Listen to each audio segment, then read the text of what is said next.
ये भोपाल के एक डॉक्टर है और इन पर चिल्लाने वाले महाशय एक पॉलिटिशियन। रीजन?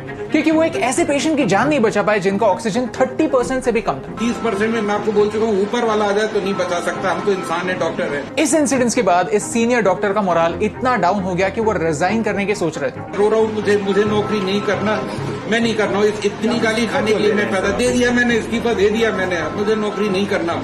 सोचिए अगर हमारे हेल्थ केयर वर्कर्स ऐसे गिव अप करने लगे तो क्या होगा। दूसरा वीडियो दिल्ली से है, जहां पेशेंट की जान जाने पर परिवार वालों ने हॉस्पिटल स्टाफ पर अटैक किया और हॉस्पिटल का ये हाल करके छोड़ा। ये डॉक्टर लोगों को ये समझाने की कोशिश कर रही है कि हमारा हेल्थ केयर सिस्टम ऑलरेडी ओवरबर्डन्ड है। ऐसी न्यूज हम हर जगह पर देख सकते हैं। आज ऑक्सीजन का क्राइसिस चल रहा है, बेड्स कम पड़ रहे हैं देश भर में, लोगों को आईसीयू और वेंटिलेटर सपोर्ट नहीं मिल पा रहा और आने वाले दिनों में एक और क्राइसिस आने वाला है, हेल्थ केयर वर्कर्स कम पड़ने का क्राइसिस। ऑक्सीजन, वेंटिलेटर्स, बेड्स ये सिर्फ टूल्स है जो हमें कोविड से लड़ने में मदद करते हैं, लेकिन अल्टीमेटली हमारे डॉक्टर्स, नर्सेस और हेल्थ केयर वर्कर्स वो सोल्जर है जो ये वॉर जीत सकते हैं। और आने वाले टाइम में इनका शॉर्टेज एक बड़ा क्राइसिस हो सकता है। देखिए मीडिया ऑलरेडी नेगेटिव न्यूज पर फोकस कर रहा है, तो ये वीडियो आपको और बुरा फील करवाने के लिए नहीं है, कुछ सॉल्यूशंस पर बात करने के लिए जो गवर्नमेंट तक पहुंचना जरूरी। तो प्लीज इस वीडियो को एंड तक देखिए और अगर आपको इस वीडियो में सेंस लगता है तो इसे अपने दोस्तों के साथ शेयर कीजिए। डॉक्टर देवी शेट्टी भारत के बेस्ट कार्डियक सर्जन्स में से एक है। कुछ दिनों पहले उन्होंने पूरे देश को इस प्रॉब्लम के बारे में वार्न किया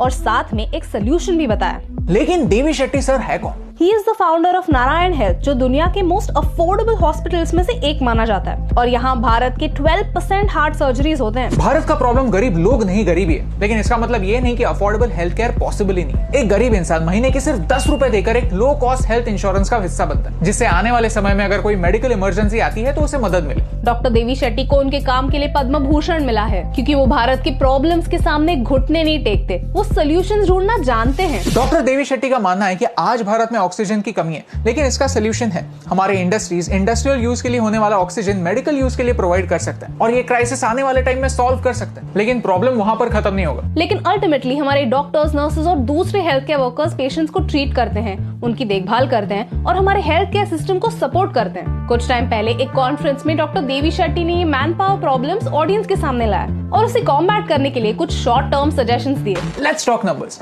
हमारे देश में हेल्थ केयर वर्कर्स की कमी है। WHO कहता है कि हर 1000 लोगों के लिए एटलीस्ट एक डॉक्टर की जरूरत है। भारत में एक गवर्नमेंट डॉक्टर 11,000 लोगों की रिस्पॉन्सिबिलिटी ले रहा है। For this ratio to reach 1:1000, India will have to produce 20 lakh new doctors by the year 2030. Ultimately एक हेल्थ केयर सिस्टम सिर्फ मशीन्स, कंक्रीट की 4 दीवारें और बेड से नहीं बनता। Health care system in heroes से बनता है और आज इन्हीं हीरोज की कमी है। बात सिर्फ डॉक्टर्स की नहीं है। जब कोई आईसीयू में होता है तब उन्हें जल्द से जल्द ठीक करने की जिम्मेदारी नर्सेज और स्पेशलाइज्ड मेडिकल स्टाफ पर भी होता है। जहां हर 1000 लोगों के लिए एटलीस्ट 3 नर्सेज होने की जरूरत है, वहां भारत में सिर्फ 1.7 नर्सेज हैं। WHO स्टैंडर्ड से 43% कम।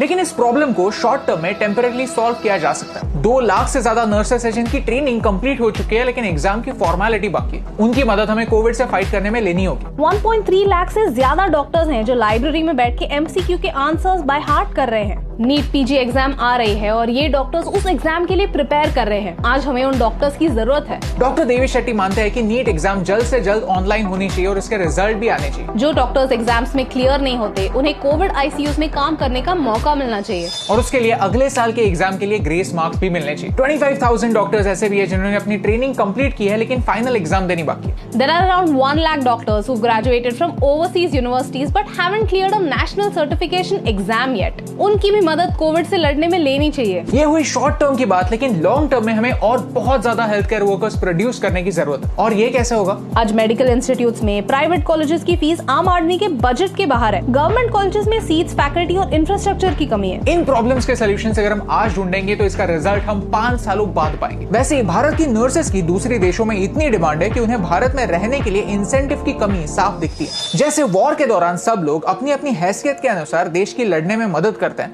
वैसे ही आज की सिचुएशन किसी वॉर से कम नहीं। हमें उन सारे वॉरियर्स की जरूरत है जो हमारे लिए लड़ सकते हैं। घर बैठे हम डायरेक्टली हेल्थ केयर वर्कर्स की मदद नहीं कर सकते, लेकिन चिता की फोटोज शेयर करके उनका मोरल डाउन करने से अच्छा है कि ऐसे सॉल्यूशंस शेयर करें जिससे हम सब की मदद हो। सोचिए अगर ऐसे काबिल लोग जो इमोशंस के साथ नहीं डेटा के साथ कोविड से लड़ना जानते हो, अगर वो हमें लीड करे तो कोविड को हराना पॉसिबल है। पिछले साल जब पहली बार कोविड भारत आया तब हम PPE किट्स इंपोर्ट करते थे। लेकिन इस प्रॉब्लम पर भारत के लोगों ने सोल्यूशन ढूंढा और सिर्फ 8 हफ्तों में हम सरप्लस पीपीई किट्स बनाने लगे। वेंटिलेटर्स की कमी आज भी है, लेकिन साथ ही साथ लो कॉस्ट वेंटिलेटर्स के ऑप्शंस भी हमारे आईआईटी के स्टूडेंट्स ने ढूंढ निकाले। अगर हम हमारे स्मार्ट लोगों पर विश्वास रखें, उनकी बात सुने और एक सोल्यूशन ओरिएंटेड माइंडसेट के साथ आगे बढ़े तो इम्पॉसिबल इज नथिंग। आज हमें ये रियलाइज हो रहा है कि जिन लोगों को हम हीरोज कहते हैं वो मालदीव्स में छुट्टियां मना रहे हैं, और जो असली हीरोज है वो हर दिन 45 डिग्री टेम्परेचर में पीपीई किट पहने हुए देश की सेवा कर रहे हैं। अगर हम उन्हें ऐसे ट्रीट करने वाले हैं तो सच में हम उन्हें डिजर्व ही नहीं करते। So stay at home, get vaccinated and most importantly respect your heroes. क्योंकि ये सिंपल सी बात आप तक पहुंचाने से मुझे और पूरे देश को फर्क पड़ता है।